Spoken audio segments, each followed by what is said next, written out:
बिस्मिल्लाहिर्रहमानिर्रहीम। सोच और फिक्र के नए जाविये, नए अंदाज। इस्लामी निज़ाम सेहत के साथ अल्लाह हेल्थ सिस्टम में आपका मेज़बान हर्बलिस्ट डॉक्टर जमील मेहरवी आपको खुशामदीद कहता है। आज आपसे बात होगी शुगर के अद्वियात जो आप फरंगी तिब की दवाइयाँ खाते हैं, जो रोज़ाना गोलियों पे लगे हुए हैं या रोज़ाना इंसुलिन टीकों पे लगे हुए हैं। आज हम इनके ज़रा फ़ायदे और नुकसान जो है उसको जानने की कोशिश करेंगे।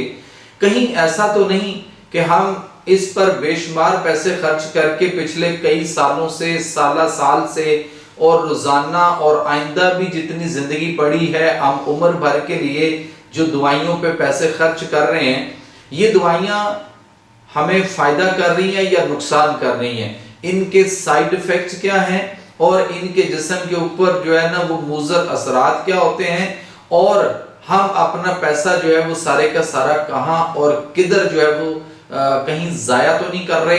तो इस हवाले से आज जो है ना आपसे बात होगी और ये मैं इसमें आपको मुख्तलिफ चीज़ों से जो है वो कोशिश करूँगा, जो मुख्तलिफ रिसर्च वगैरह जो दुनिया में सामने आ चुकी हुई है वो मैं हक़ाइक़ आप तक पहुंचाने की आज जो है वो कोशिश करूंगा।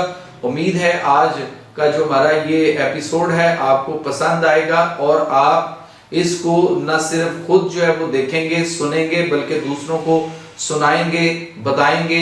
और अगर वीडियो आपको अच्छी लगती है तो आप इसको लाइक भी करेंगे, आप इसको अपने सोशल मीडिया पे, अपने फेसबुक पेजेस के ऊपर, आप अपने व्हाट्सएप ग्रुपों में अपने जानने वालों को जो है वो शेयर भी करेंगे और उसके साथ साथ आप खुद भी और दूसरों को भी जो है वो कहेंगे कि इस चैनल को यानी मेहरवी टीवी को आप सब्सक्राइब करें और उसके साथ साथ आप बेल आइकॉन का बटन भी दबाएं ताकि हमारी जो अगली वीडियो आ रही होती है वो आप तक बर वक्त प्रॉपर तरीके से आपके पास पहुंचती रहे और आपको उसके लिए फौरन आपके बेल बजे और आपको पता चल जाए। हम चलते हैं अपनी वीडियो की तरफ, जहां मैं आपको ये सारी चीजें जो है वो मुख्तलिफ किस्म के डायग्राम्स और मुख्तलिफ चीजों के साथ आपको समझाऊंगा। और जब वो हमारा लेक्चर पूरा हो जाएगा तो फिर मेरी आपसे फेस टू फेस मुलाकात होगी। तो आइए हम देखते हैं अपना स्लाइड शो। तो दोस्तों आज मैं आपको शुगर टाइप 2 के मरीजों में जितनी दवाइयां इस्तेमाल होती हैं उनके नुकसानात बताऊंगा। टाइप 2 डायबिटीज तब तशखीस होती है जब 50% या आधा से ज्यादा जो है वो आपका लबलबा बीटा सेल्स जो है वो कमजोर हो जाएं।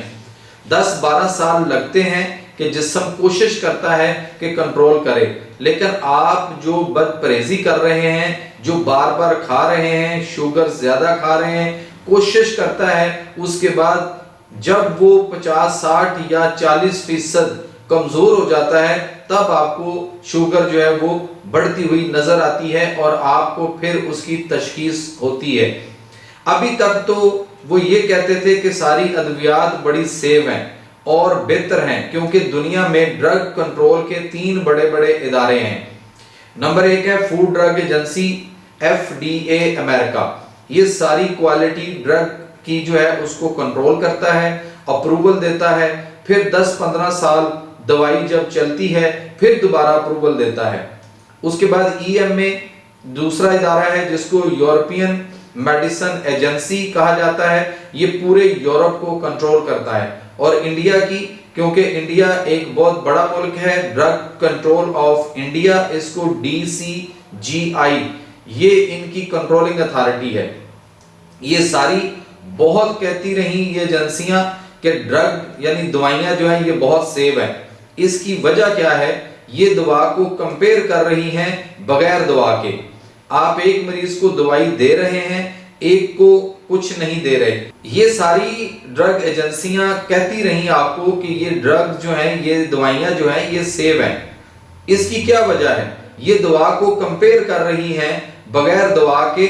आप एक मरीज को दवाई दे रहे हैं, एक को कुछ नहीं दे रहे, तो डेफिनेटली फर्क तो आना है।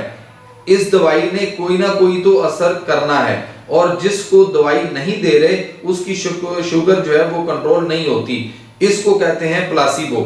अब ये दवाइयां हमें बहुत ज्यादा नुकसान दे रही हैं। ये जहर हैं, टॉक्सिक हैं, लिहाजा हमें इनसे बचना चाहिए। आइए मैं आपको थोड़ी सी तफसील बताता हूँ। इसमें सबसे पुरानी ड्रग, सबसे ज्यादा इस्तेमाल होने वाली ड्रग दवाई जो है वो मेटफॉर्मिन है। मुख्तलिफ नामों से आती है, यानी ग्लूकोफेज के नाम से सबसे ज्यादा ये इस्तेमाल हो रही है। इसके कॉमन साइड इफेक्ट ये हैं कि शुरू में मतली, नौजिया यानी जी मतलाना, यानी वो उल्टी आना या उल्टी आने की तबीयत होना, और पेट में दर्द, लूज मोशन और पखाने लग जाएंगे। ये लैक्टिक एसिडोसिस, मसल्स पेन यानी पट्ठों में दर्द होगी, और सबसे बड़ी यानी कि 5-10 साल के बाद vitamin B12 deficiency, memory loss यानी दिमाग की कमजोरी, यादाश्त की कमजोरी, कंफ्यूजन होगी, डिप्रेशन हो जाएगा, और फिर 5 से 10 साल के बाद ये इलामात शुरू होती हैं। और दूसरा, जब गुर्दे फेल हो जाएं या गुर्दे कमजोर हो जाएं तो ये दवाई आप नहीं दे सकते। तो ये ज्यादा पुरानी है। 1957 में फ्रांस में डॉक्टर जैन स्टेरिन ने इजाद की थी। इस काफी अरसा यानी 65 से 70 साल हो चुके, और अभी भी 2021 में जो आया है लिटरेचर के सबसे ज्यादा दुनिया में इस्तेमाल हो रही है और सबसे सस्ती भी है। इसका एक्शन यही है कि जिगर से जो ग्लाइकोजन ग्लूकोज बनता है उसको रोकती है, और दूसरा इंसुलिन को सेंसिटाइज करती है। इसलिए आपने ये देखा होगा कि पीसीओज में औरतों को दे रहे हैं, यानी पॉलिसिस्टिक ओवरीज जो है खवातीन में, और उसके साथ क्या होता है, उनका वेट लॉस होता है। वजन कम करने में बड़े बड़े डॉक्टर इसको यूज कर रहे हैं, जनरल फिजिशियन, ताकि वेट कम हो। हालांकि इसका कोई रोल नहीं है, वैसे फायदे कोई नहीं है, बस एक फैशन बन चुका है, और वो डॉक्टर इसको जो है, या लेडी डॉक्टर जो है वो मरीजों को दिए चले जा रहे हैं। इसके बाद दूसरा बड़ा ग्रुप सल्फोनाइल यूरिया ड्रग है। ये बहुत खतरनाक दवाई थी, इसके बहुत साइड इफेक्ट थे।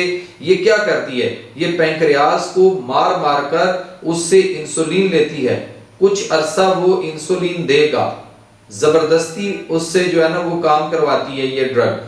वो पहले ही 50% कमजोर हो चुका था, 10-20% और कमजोर कर देगी ये दवाई। तो फिर अंग्रेजी फरंगी तरीका इलाज के मुताबिक आपको टाइप 1 में कन्वर्ट कर देगी, और फिर आपको इंसुलिन जो है वो लेना पड़ेगी। ये मुख्तलिफ क्लास की ड्रग हैं, ये पहले पता है आपको। इनमें इसका एक्शन वही है कि पैंक्रियास को निचोड़ कर इंसुलिन निकालेगी। इनके बड़े बड़े साइड इफेक्ट ये हैं कि इंसुलिन ज्यादा बढ़ाती है तो शुगर लो हो जाती है, अच्छा ज्यादा बनती है तो इंसुलिन रेजिस्टेंस होगा, वेट बढ़ जाएगा। इंसुलिन वेट बढ़ाती है, और सबसे बड़ा कि 10, 12, 15 साल बाद आपका पैंक्रियास जो आपका लबलबा है ये 70-80% कमजोर हो जाएगा। तो फिर आपको इंसुलिन इंजेक्शन की शक्ल में लेना पड़ेगी। दुनिया की कोई भी अंग्रेजी दवाई असर नहीं करेगी। ये अंग्रेजी तरीका इलाज के हवाले से आपको बता रहा हूं। डॉक्टर्स राज से गुजारिश है कि ये दवाइयां मरीज को ना दें। वैसे भी अमेरिकन डायबिटिक एसोसिएशन ने इसे लास्ट प्रायोरिटी पर रखा है। सारी दुनिया में ये पता है कि ये दवाई बिल्कुल ना दें, देनी है तो दूसरी दवाइयां दें। लो शुगर सबसे ज्यादा खतरनाक है। इसका यही साइड इफेक्ट है कि दिल घबराएगा, चक्कर आएंगे, जी मतलाएगा, दिल मतलाएगा, दिल की धड़कन तेज हो जाएगी, आपका दिल करेगा कि कुछ खा लें, चल नहीं सकेंगे, चलने में प्रॉब्लम होगी।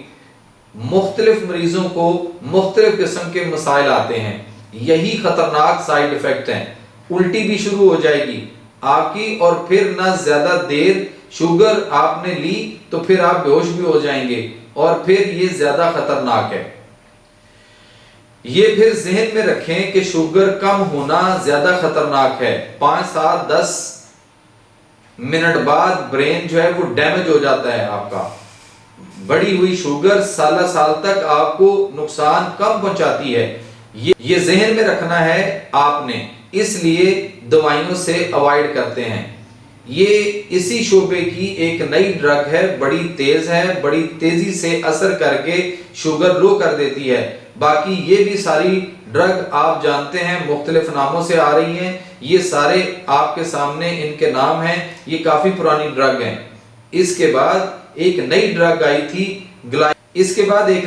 आई थी ग्लाइटाजोन, पायोग्लाइटाजोन, ये बैन हो गई थी क्योंकि इंसुलिन सेंसिटिविटी करती थी, पाँव में सूजन, ओडियामा, पाँव में सोज पड़ जाती थी, हड्डियों का टूट जाना, वेट बढ़ जाना, ये इसके कॉमन साइड इफेक्ट थे। इस वजह से इसको बैन कर दिया गया था। इसके बाद है एक्रोबेस, जो कि ग्लूकोबे के नाम से आती है। ये पहले नवाले के साथ आप खा लेते हैं। खून में जो शुगर होती है, कार्बोहाइड्रेट्स, उसको ये अब्जॉर्ब नहीं होने देती और बड़ी आंत में ले जाती है। इससे गैस भर जाएगी पेट में, पेट फूल जाएगा, लूज मोशन आएंगे, दर्द आएंगे पेट में, तेजाबियत, एसिडिटी बढ़ जाएगी। और जिनको इन्फ्लेमेटरी बीडी जैसी क्रॉनिक डिजीज है कि इरिटेबल बाउल सिंड्रोम है, लैकी गट है, इनमें ये आप नहीं दे सकते उनको। इसके बाद एक क्लास है डीपीपी, इनहिबिटर एंडोविद।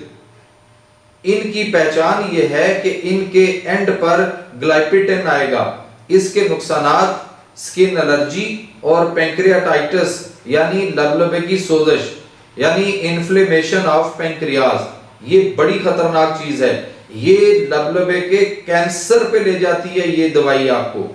ये देखें, ये इस ड्रग के आखिर पे लफ्ज आप देखेंगे, वहां पे लिखा हुआ है ग्लाइपिटेन ग्रुप। ये ग्लाइपिटेन ग्रुप कहलाता है। इसका भी वही एक्शन था कि जो आंतों में GLP-1 हार्मोन आता है जो जाके इंसुलिन सक्रीट करता है, ये उसको ब्लॉक कर देती है, एंजाइम्स को, जो कि उसको डैमेज करता है, तो इंसुलिन थोड़ी सी बढ़ जाती है। लेकिन इंसुलिन की लाइफ 3, 4, 5 मिनट तक होती है। तो ये जब आप लेते हैं तो इंसुलिन की लाइफ बढ़ जाती है, तो शुगर लो कर देती है। स्किन एलर्जी इसका सबसे बड़ा सिम्टम यानी अलामत है। और दूसरा लबलबे की सोजश यानी पैंक्रियाटाइटिस। इसके बाद नई क्लास ऑफ ड्रग थी SGLT2 इनहिबिटर। इस ग्रुप के आखिर पे आप देखेंगे लफ्ज ग्लाइफोजीन आएगा। इससे पेशाब में इंफेक्शन यानी यूरिनरी ट्रैक्ट इंफेक्शन मरीजों को हो जाता है। पेशाब में जलन, पेशाब का रुक के आना, कम आना, औरतों में फंगल इंफेक्शन, और उसके बाद फीमेल के अंदर जो है ना वाइट डिस्चार्जिंग शुरू हो जाती है, जिसको हम लिकोरिया टाइप कहते हैं। पानी की कमी, डिहाइड्रेशन और ब्लड प्रेशर लो होना। उसके बाद हम आ जाते हैं इंसुलिन इंजेक्शन। इसका साइड इफेक्ट ये है कि ये शुगर को लो कर देती है। शुगर लो होती है तो बड़ी जल्दी ब्रेन डैमेज होता है, यानी कम शुगर दिमाग के लिए बहुत खतरनाक है। अगर ज्यादा डोज में लेंगे, आप 4 रोटियां खा रहे हैं, साथ इंसुलिन डोज बढ़ा रहे हैं, तो इंसुलिन रेजिस्टेंस और फिर सारी कॉम्प्लिकेशन जो है वो आएंगी।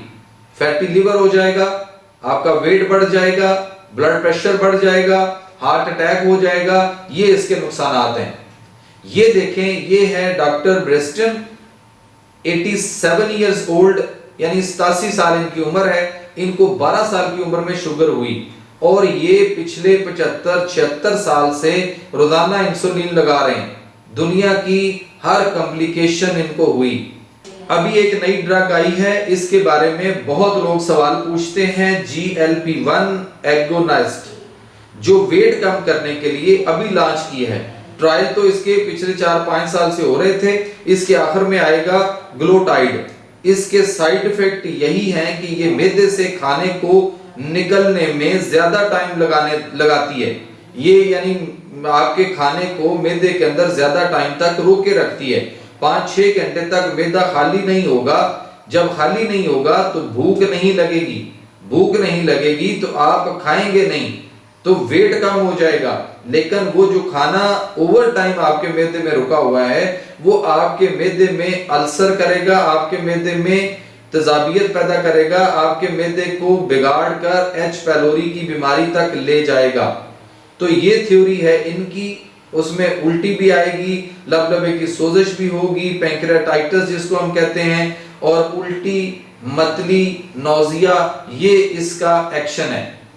मतली, उल्टी, डायरिया, पेट में दर्द, कब्ज, ये इसकी स्टडी है जो आप देख रहे हैं। आखिर में ये सबसे अहम, ये मैंने तमाम अद्वियात जो फरंगी तिब की लिस्ट जो है वो मैंने दे दी है, ये आपके CO-Q10 एंजाइम्स को भी कम करती हैं। सल्फानाइल यूरिया ड्रग ग्रुप में बार बार कह रहा हूं आपको कि ये डॉक्टर्स अब कह रहे हैं कि ना लें, ये आपको 5-10 साल बाद टाइप 1 में कन्वर्ट कर देंगी और फिर डॉक्टर के मुताबिक आपको इंसुलिन लगाना पड़ेगी। यानी आप अगर टाइप 2 के मरीज हैं और ये दवाइयां खा रहे हैं तो उसके बाद आपको जब ये दवाइयां आप लगातार 5-10 साल खाते हैं तो आप टाइप 1 से में जो है वो कन्वर्ट हो जाएंगे और फिर आपको इंसुलिन डॉक्टर के मुताबिक लगाना पड़ेगी। तो इसलिए सोच समझकर इन दवाइयों का जो है वो इस्तेमाल करें और गौर करें कि आपको तरीका इलाज बदलने की जरूरत है, वो तरीका इलाज जो आपको बीमारियों से निजात दे।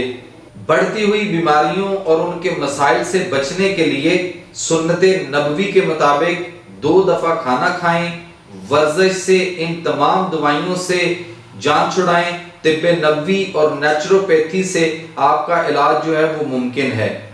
हदीस नबवी है, पेट भरकर ना खाओ और खाने पर खाना ना खाओ, इसलिए कि यही मर्ज यानी बीमारी का सबब है। अल्लाह ताला ने कुरान हकीम में फरमाया, सूरह अल-इराफ की आयत नंबर 31, खाओ पियो और इसराफ, हद से तजावुज न करो, अल्लाह ज्यादा और बार बार खाने वालों को पसंद नहीं फरमाता। अल्लाह ताला के निज़ाम सेहत नेचुरोपैथी की तरफ आ जाएं तो आपकी आंखें, आपके गुर्दे, आपके पट्टे, आपका दिल जो है वो मुख्तलिफ किस्म की इमराज में जो फंसते चला जा रहा है, इनसे आप बच जाएंगे। तो दोस्तों, आपने अभी जो है वो लेक्चर मेरा जो था उसको आपने स्लाइड्स के साथ बड़ा पुरसुकून तरीके से सुना भी और देखा भी। अब मैं आपसे बात करने लगा हूं कि ये इंसुलिन रेजिस्टेंस जो है ये सारी दवाइयां पैदा करती हैं।